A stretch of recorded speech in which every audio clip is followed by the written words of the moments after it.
Josef Cannon, the sexy Josef Cannon. So who are you wearing? I'm actually wearing, this is actually a clothing line that I created myself. Oh! I did this in Bangkok. This is actually Cannon wear. The suits, the shirts. I was doing a film out there. I was out there for 8 months. Wow. And had nothing but tons of free time. And some of the designers who were working on our film were coming around, and I went in to do a fitting, and I saw all the fabrics. And, you know, I'm not actually a designer, but they gave me some magazines. They said, whatever you want, wow, we can make it up for you. So I'm literally going through magazines, and I'm like, in this style here, and this style there. So, you know, unlike the real designers who sit there, they come from their own thought process and more own imagination, I knew there's certain things I liked, especially being a very tall guy. Yes. You know, I love the French cuffs. I love long sleeves. It's very hard when you're 6'4" with long arms to find French cuffs to fit you. So that was the first thing I went after. And there were just several things I wanted to add a twist to. So I added a couple of buttons at the top. And I had, on most of the shirts, I would do my own initials on the top, you know, taking it back old school a little bit, you know, because I used to see my grandfather. I thought it was very dapper, like Dr. King during that period. Yes. All their shirts had their little initials on it, that little monogram. So I would do that, or do it right here on the cuffs, something just very subtle. And again, it's just because of my height, and I can't find many things off the rack. And it just fell into my lap. So yeah, this is Cannon wear I'm rocking. Well, I like the Cannon wear. Well, thank you. Looks Thank good. you. Thank you. And something else you just said, Dapper. That tells me that you're not from California originally. No. I didn't think so. No. Dapper is more like back east, Midwest. Midwest Chicago. I'm from Chicago. I knew it. You guys dress in Chicago. From Chicago, yes. You're okay, Chicago people. And my grandfather was a dapper dude, so that's where I got it from, for sure. Well, you did for sure. Thank you. Now, I have a question for you because you have done some amazing films. What kicked off your acting career? I stuttered. Like James Earl Jones did? Horrifically. Mel Tillis, James Earl Jones. I stuttered, and so I became a writer. Wow. So I hid behind the written word. So the writing is where I was able to get the things out there. Wow. But then in the process of writing, I found myself in a situation one day when my actor didn't show up. As they say in Hollywood, the show must go on. It does. So I threw me in front, and because I wrote it, I didn't have to worry about memorizing it, because even when I was a kid, that's what I would do. Because you know how you in school and the teachers would call people out to read? Yes. I would read ahead of time, 2 or 3 paragraphs. Oh, wow. By the time they got to this paragraph, I would throw my hand up. Oh. And teachers love when they think you're enthusiastic. Yes. So they would call on me. I had already rehearsed this shit for about 15 minutes, right? So I knew I could say this paragraph, and I knew the teacher wouldn't bother me for another week. Wow. I did that all through elementary school and high school, and no one knew I stuttered. Wow. No one knew I stuttered. This And- amazing actor had a stuttering problem. Yes. Wow. James Earl Jones, Mel Yes, he Tillis, did. those were my idols that I followed. Okay, so I have another question for you. I've noticed you have such a balance of life. Every time I would look at your post, you were jogging, walking by the beach, but you would give these wonderful words of motivation. Where does that come from? Again, it comes from wanting to inspire. And so, you know, being in the entertainment industry, and you meet a lot of different people, singers, actors, models, designers. Yes. And they were all having a hard time trying to get their work out there. So I would suggest to them, I would say, market yourself. And so you say it over and over again, and if the person doesn't understand marketing, it falls on deaf ears. So I said, okay, this is what I'm going to do. I'm going to show you how simple it is. I said, you could do this, takes 5 minutes. You could be working out, whatever. So I'm on my bike. I'm riding from Marina Del Rey to Malibu. Get off the bike. The whole time I'm thinking, get off the bike, take my phone, and just started talking. And I did that 4 days in a row just to show my friends that they could do this themselves for their own projects. After the 5th day of not doing it and the 6th day of not doing it, I'm getting messages going, Joseph, where are your inspirational quotes? And I was like, no, I was only doing this to show that it can be done. And then I got so many requests to keep talking about it that I ended up doing 2 years in a row, every day of waking up and just discussing about things. It's like Steve Harvey does on his morning show. A lot of times when I was on my bike, I would be listening to Steve Harvey and different people. So by the time I got there, I'm in the frame of mind of wanting to touch and inspire, and put my own twist on it. Talking about my grandparents a lot of comments and stories that they would tell me. So I thought that would be important to kind of impart on a young artist. Well, you did, and I actually was so inspired when I heard it. I met you, and you were the most beautiful man, happy, loving. The zen is all around you. So when I saw that on the internet, I thought, no wonder why this man is so amazing. This is how he lives his life. Thank you. Yeah, I was blessed by that. So thank you. Were you an athlete first? Because the first thing I noticed was your body. You're tall, you're athletically fit. Were you an athlete before an actor? Yes. You were? Yes. Baseball, basketball, and track. Okay, I'm a track family, so yeah, absolutely. Those are my things, for sure. Yeah. So I also noticed your smile, the dimple. I'm gonna tell you now, men and women, there was a group of women speaking. Every woman said, this dude, either he is going to get a lot of yeses or he's going to get in a lot of trouble because of that smile and dimples. So tell us about it. We want to know.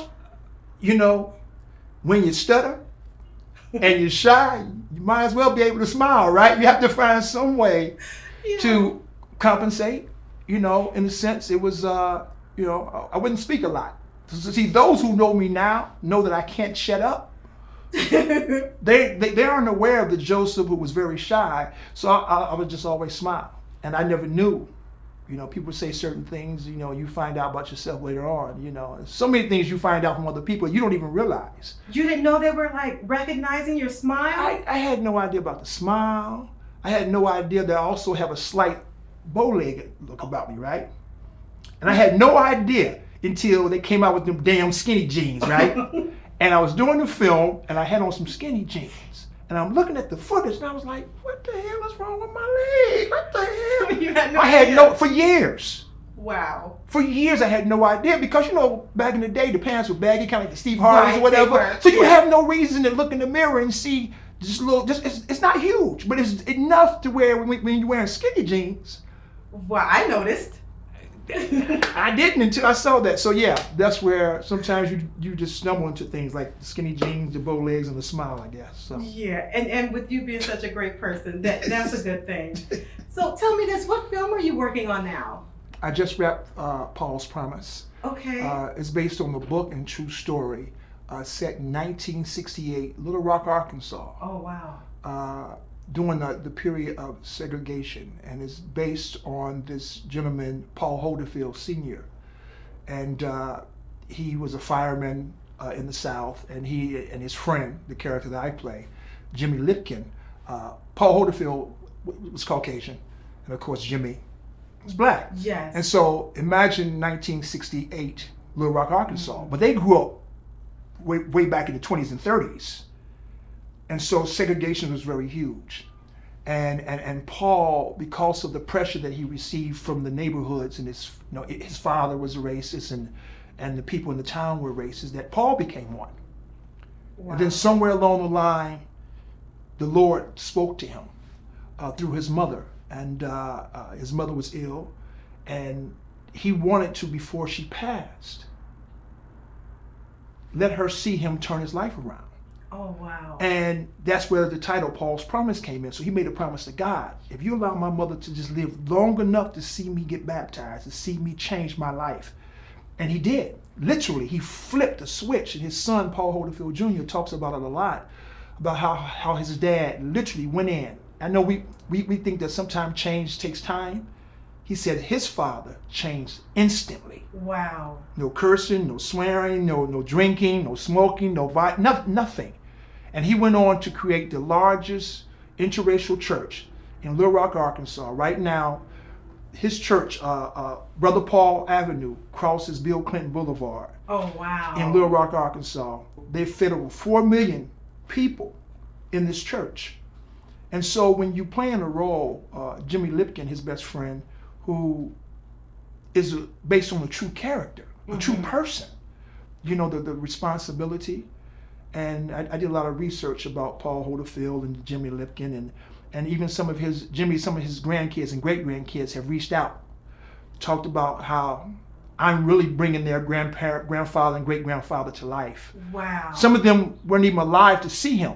Mm. And so now to be in this film is such an honor. So yeah, that's Paul Hodefield, and the story is Paul's Promise. Wow. And you're part of that history now. Thank you, yes. I love it. What is the best piece of advice that you would offer up to up and coming talent? Don't quit. Mm. Don't quit. I mean, Denzel says it best.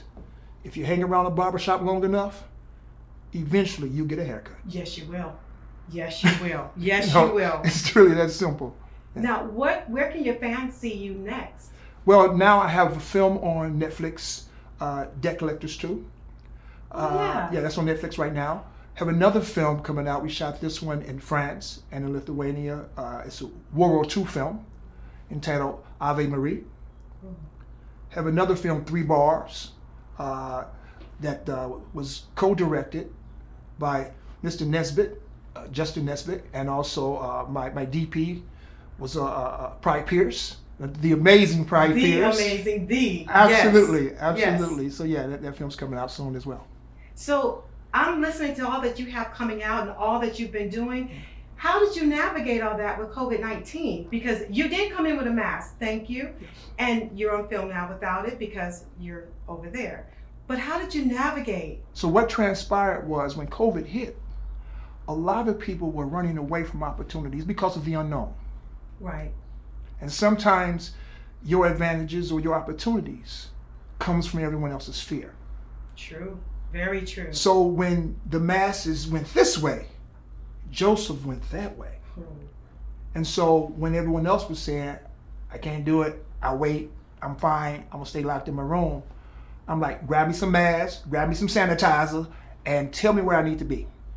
Yes. So basically it came from that place. When you come out here and you sacrifice everything to be in the industry, and one thing that always would go through my mind was, the best film of all time for me is The 10 Commandments. Charlton Heston, Moses. And you think about, in watching that film based upon obviously the Bible and the scriptures, and how locusts, famine, right. You part of the Red Sea, but yet people still kept going. And so that was the mindset that I had. When COVID hit, that was just my Red Sea. Partying for you, huh? I just partied and was like, let's do this. Oh, I like that. Yeah. I like that a lot. So your body, I said it before, gorgeous body, look like you've worked out most of your life. Do you still work out? Yes, I do. Do you? What do you do? Yeah, I'm doing judo right now, and that's for a new film. Judo's not really my thing. Okay. But it's rough. It's Ooh. rough. It's rough, especially for people who've been doing it for so long in the martial arts. It's not easy, and wow. so the body's sore. But I still run and still do everything else. But now I'm doing a lot of judo for this new film that we're shooting.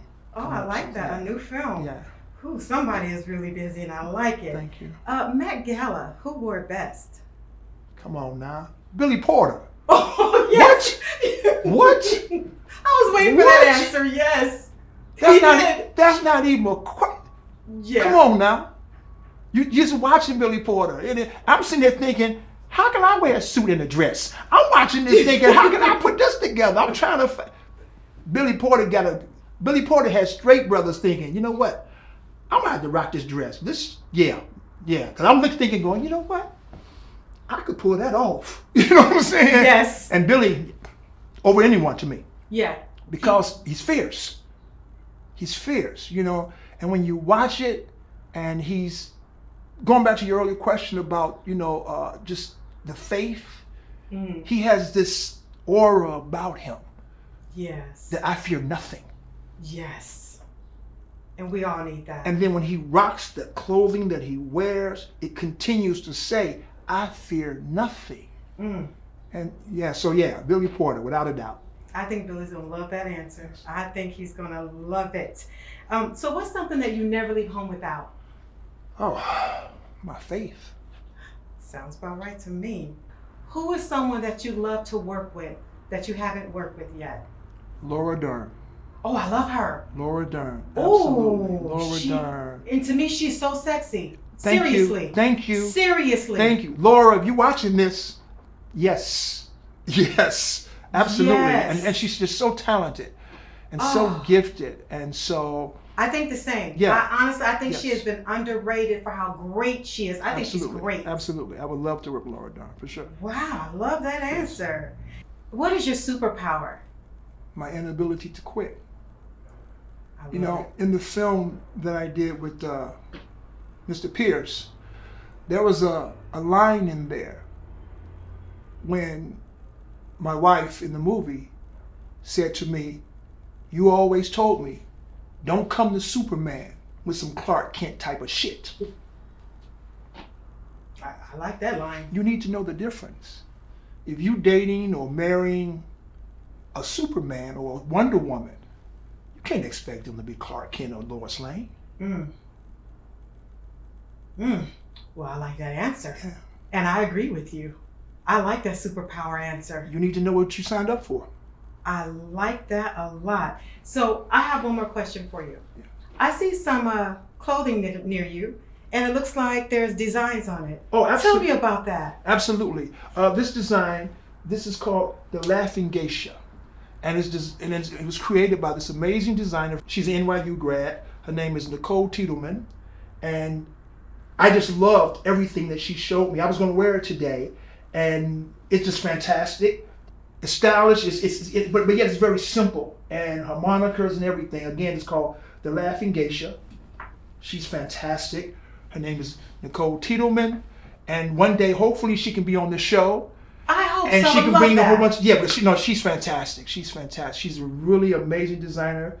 NYU grad, as I said before. I kind of view her almost as my niece because I've known her father forever. Okay. And I knew her when she was just a little girl, and now that she's this amazing, talented adult and this fantastic designer, I wanted to showcase her work. So yes, I'm very proud of her.